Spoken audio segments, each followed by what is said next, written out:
सास को हर वक्त अपने मायके का गाना गाने की आदत थी। अरे बस करना माँ, मामा का ये किस्सा तो 50 बार पहले भी सुना चुकी है। अरे हाँ, तो क्यों ना बताऊं। तेरे चाचा तो उस वक्त हाथ झाड़ कर खड़े हो गए थे। तब मामा ही था तेरा जो आगे आया और मदद की। देखो अब ठीक है ना, जो हो गया सो हो गया। क्यों एक बात को हमेशा गाती रहती हो। अब तो बहू घर आ गई है, उसे तो सबको मान कर चलना है ना, कि सिर्फ सास का मायका ही समझेगी वो। तभी वहाँ रिद्धि आ जाती है। माँ, आज मैं घर जा सकती हूँ? माँ को मेरी बहुत याद आ रही है। शादी के बाद एक बार भी नहीं गई। हाँ तो कौन जाता है। अरे मेरी शादी के बाद जब मैं विदाई होकर आई, इतना बड़ा ससुराल मेरा, खाने वाले 10 लोग और बनाने वाली मैं सिर्फ एक। ऐसा लग रहा था जैसे सिर्फ खाना बनाने के लिए ही ब्याह किया है। वो तो मेरा भाई था, गांव से एक काम करने वाली चाची को भेज दिया जो मेरा हाथ पटाती थी, और उसको पैसा, खाना, कपड़ा, रहने के लिए कमरा, वो सब किसने दिया था? तुम्हारे भाई ने। ये मामला रोज का था। ससुर भी जब गुस्सा होते तो वो सारी बात कह देते जो उनके मन में इतने समय से चल रही थी। मेरा भाई, भाभी, भतीजा, भतीजी सब छुड़वा दिया।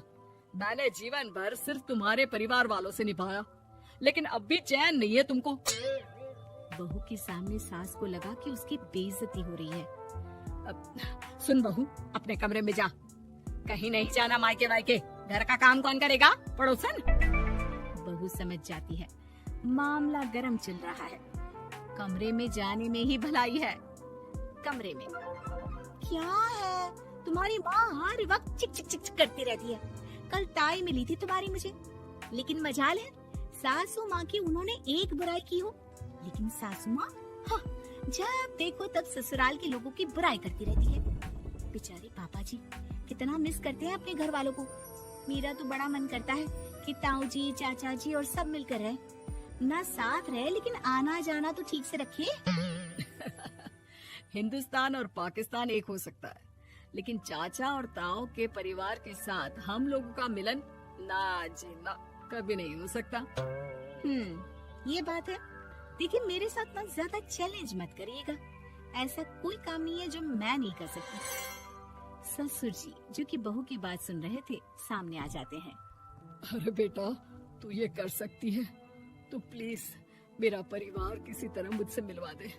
सारी जवानी तो मैंने किसी तरह काट ली, लेकिन जीवन के इस पड़ाव पर बहुत याद आती है मेरे परिवार की। हाँ हाँ पिताजी, आप चिंता मत करिए, बस मेरा साथ देते रहिए आप दोनों। फिर देखिए कैसे माँ जी भी ठीक हो जाएंगी और पूरा परिवार भी एक हो जाएगा। थोड़ी देर बाद बहू सामान लेकर घर से निकल रही होती है कि मना किया था ना तुझे मायके जाने के लिए, फिर क्यों जा रही है? बहू कुछ कहती इससे पहले ही बेटा बोलने लगता है। क्या है माँ, वो घर जा रही है। वैसे भी उसके माता पिता ने मुझे 10 लाख दिए तब जाकर मेरा काम शुरू हो पाया, वरना तूने मेरे लिए किया क्या है? अरे वाह बेटा, बचपन से पढ़ाया लिखाया, तेरे दुख दर्द में जगी, और आज वो लोग तुझे सही लग रहे हैं। और फिर ससुराल में लड़की खुश रहे, ये तो मायके वालों की जीवन भर की जिम्मेदारी रहती है। तो ये तुमको भी तो सोचना था ना।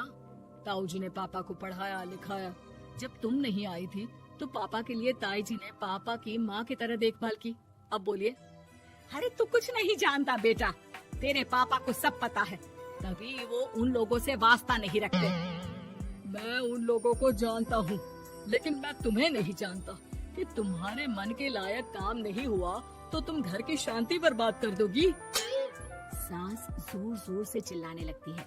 तभी वहाँ सास का भाई आ जाता है। अरे क्यों आप लोग मेरी बहन को परेशान करते रहते हैं?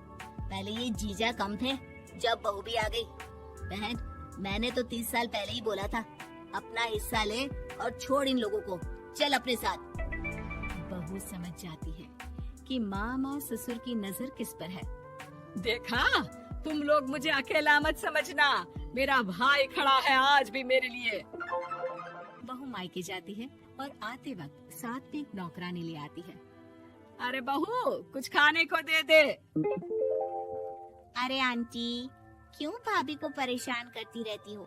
उनके भाई ने मुझे जिम्मेदारी दी है। किसी भी चीज की परेशानी नहीं होनी चाहिए भाभी को।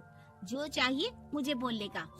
आय हाय, बहू के मायके वालों का इतना दखल। ये मेरा घर है, कोई कल का आए इसे पूरा कैप्चर कर ले, ये बर्दाश्त नहीं होगा मुझसे। क्या हो गया सासू माँ, क्यों सुबह सुबह चिल्ला रही हैं? चमेली, ओ चमेली, क्या कहा था मेरे भाई ने तुझे? अरे दीदी बहुत तेज है आपकी सासू माँ। मैंने तो बोला कुछ चाहिए तो मांग लो मुझसे। अरे निकल यहाँ से, घर को रेलवे स्टेशन बना रखा है, जो देखो वो घुमा जा रहा है यहाँ से वहाँ। ये कहीं नहीं जाएगी। ये जाएगी तो घर का काम कौन करेगा? मैं। हाँ, और क्या करती है बहुएं?